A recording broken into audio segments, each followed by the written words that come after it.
የማርቆስ ወንጌል ምዕራፍ 2።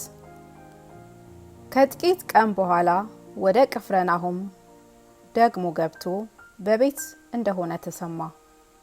በደጅ ያለው ስፍራም እስኪጠባቸው ድረስ ብዙ ሰዎች ተሰበሰቡ። ቃሉንም ይነግራቸው ነበር።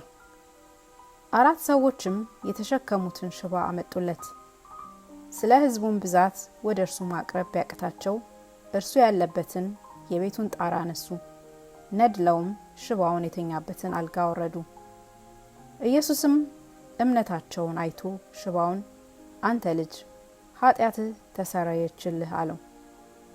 ከጻፎችም አንዳንዶቹ በዚያ ተቀምጠው ነበር። በልባቸውም ይህ ሰው ስለምን እንደዚህ ያለ ስድብ ይናገራል?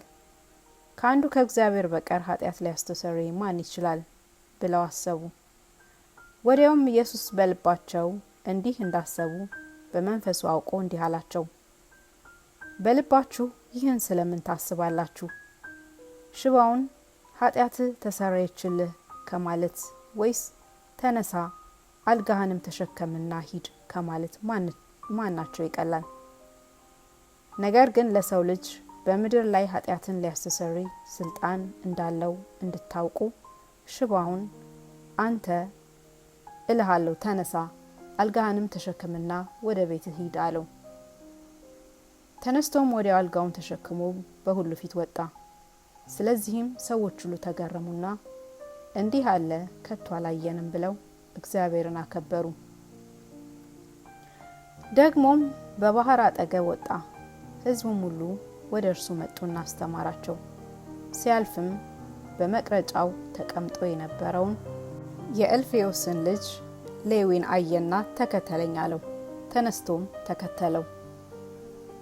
በቤቱም በማዕድ ተቀምጦ ሳለ ብዙ ቀራጮችና ኃጢአተኞች ከኢየሱስና ከደቀ መዛሙርቱ ጋር ተቀመጡ። ብዙ ነበሩ፣ ይከተሉትም ነበር። ጻፎችና ፈሪሳውያንም ከቀራጮችና ከኃጢአተኞች ጋር ሲበላ አይተው ለደቀ መዛሙርቱ ከቀራጮችና ከኃጢአተኞች ጋር የሚበላ የሚጠጣ ስለምንድን ነው አሉ።